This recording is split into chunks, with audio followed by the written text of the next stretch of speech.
This is the CW News at 6:30. You are getting a live look now from Baltimore as more crowds gather in the wake of today's announcement. 6 Baltimore police officers in custody and charged in the death of Freddie Gray. Welcome to the CW News at 6:30. I'm Brent Solomon. Prosecutors say officers unlawfully arrested Gray and denied him medical treatment after he was injured while he was being transported in a police van. Many people have been peacefully protesting ever since the announcement of charges that came down this morning. Our own Chris Thomas there in Baltimore with the latest developments. All right, Chris, thank you. Right now, a Hanover mother is pleading for the safe return of her 2-year-old son. Investigators say little Jamison Pollard and his father Jason disappeared yesterday afternoon. They tell us Jason has mental health issues and the family says he's been off of his medication for days. Yesterday, the family was driving around the yard when she says all of a sudden Jason just drove away, smashing his cell phone on nearby Route 54 as he left. And take a look at your screen now. This is the type of vehicle Jason was last seen driving. It's a white Nissan 4-door with the Virginia tag VBU1115. If you see Jimmy or Jason Pollard, you're asked to call authorities immediately. Hanover County Sheriff's Office phone number 804-365-6140. New information coming in on a murder-suicide out of Colonial Heights. We got our first look at the search warrant for the home on Floral Avenue, where police say Stephen Rogers shot his wife before turning the gun on himself. The warrant says officers found 2 handguns, a Post-it note, and 3 cell phones in that home. The couple was found dead in their home just as they were set to be evicted. And it's been a wet day across Central Virginia. Hopefully the rain will be moving out soon in time for the weekend. Meteorologist Matt Hollander here with a look at what's happening now. Hey, Matt. Yeah, the rain. Brent. All right, Matt, we'll be watching closely. A Petersburg man speaking out tonight after his home was broken into 4 times in just a matter of months. No one's been prosecuted in the cases, and to make matters worse, the victim is blind in one eye.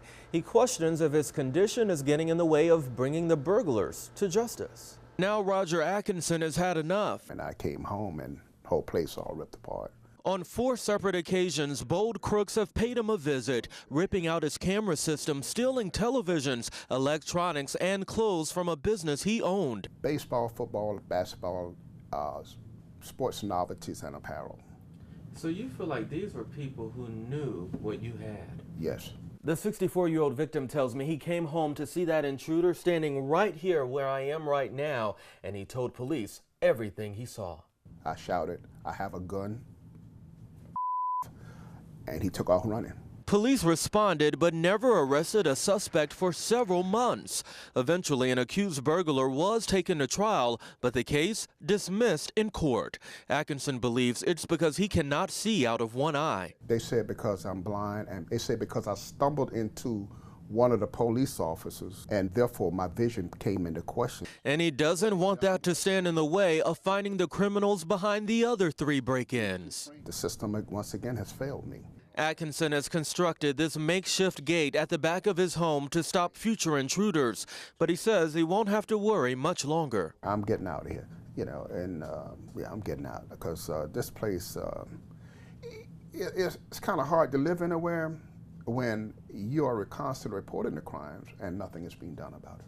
They question my ability to describe or tell them what really happened. I tried to explain to them I'm not blind, I'm visually impaired, and there's a big difference. Well, Atkinson says he's filed an internal affairs complaint with the Petersburg Police Department in hopes they will take a closer look at how they're investigating his case. The department tells me it is reviewing his concerns. Now on to a health alert affecting dozens of students in Hanover. Doctors are now confirming that the stomach bug hitting children there is the rotavirus. The health director for Piedmont Health says rotavirus is similar to norovirus and even has similar symptoms, including nausea, vomiting, and diarrhea. About 75 students at Cold Harbor Elementary have come down with that bug since last Tuesday.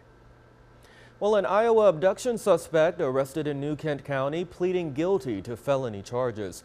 Court documents show Lauren Sorensen pled guilty to sex trafficking by force, fraud, or coercion, and interstate prostitution of a person this morning.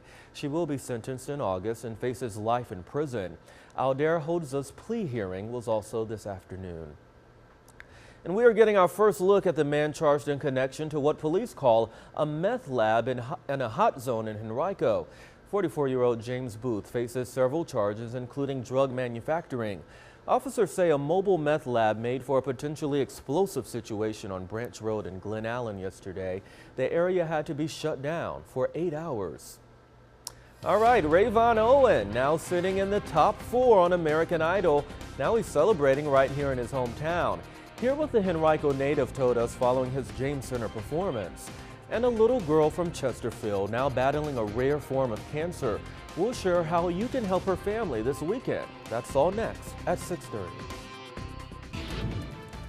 Welcome back. You're looking at a 4-year-old Chesterfield girl already in the fight of her life. Virginia Rose Vandermark's family took her to the doctor a month ago for what they thought was a rash. Turns out it was a rare form of cancer. Curtis McLeod tells us why Chesterfield Sheriff's deputies are now racing to her rescue. We sure wish her the best. That fundraiser for Virginia Rose is tomorrow from 9 a.m. until 5 at the Dairy Queen on Bailey Bridge Road. That's at the intersection of Hull Street Road. All right, you can file this one under disgusting. A University of South Carolina student is in trouble after this video surfaced. It shows the student spitting and spraying Windex in her roommate's food. Police say 22-year-old Haley King is the student in that video. She's now charged with unlawful malicious tampering with human drug product or food, and that's a felony. The video was recorded in February, and her roommates say they set up the camera because they didn't know what she was doing in that house while they were out of town. Well, new pictures show a Georgia mother giving her son the scare of his life. The mom says she called the cops to her house as a last resort after weeks of bad behavior. She says her son was disrespecting his teacher and refusing to do schoolwork. She says she tried talking to him, but nothing was working. So she had police simulate an arrest, putting her son in handcuffs and placing him in a squad car, all in an effort to teach him a lesson. Well, season 14 American Idol finalist Rayvon Owen had his homecoming in Richmond today, and our cameras were there to catch all of the action. The Henrico native was greeted by hundreds of his die-hard fans that have voted him into the top 4. Brittany McDonald was at the James Center in downtown for today's free concert. This is CW. Temperatures getting into the mid-80s. Brent? All right, so it's going to warm up pretty soon, man. Pretty close. All right, thank you, sir. And you're not going to sacrifice my babies for some damn bear. Well, there you have it. How far would you go to protect your pet? One man says he went toe-to-toe with a bear, all for his dog. More of this tall tale when the CW News at 6:30 continues. And its mama's already dead. You better listen to him. That's 75-year-old Carl Moore. The brave man stood up to a bear by punching it in the face. Why, you may ask? He says the bear was trespassing on his property. When it rose up on 2 legs and turned toward him and his 2 dogs, Carl says he acted on his instincts. And I raised both hands in the air. Well, if you don't believe Carl, his 2 friends say they witnessed Moore landing a blow. All right, take a look. This week's Scene in Virginia Photo Friday winner, Lindsay Harris. Lindsay calls this stunning shot taken at Lewis Gunter, "Spring Has Sprung." It is now in the running to be chosen for our 2016 calendar. We are always looking for new submissions, so just head on over to cwrichmond.tv and upload your photo. That's all the time we have tonight, but we hope you make it a great weekend.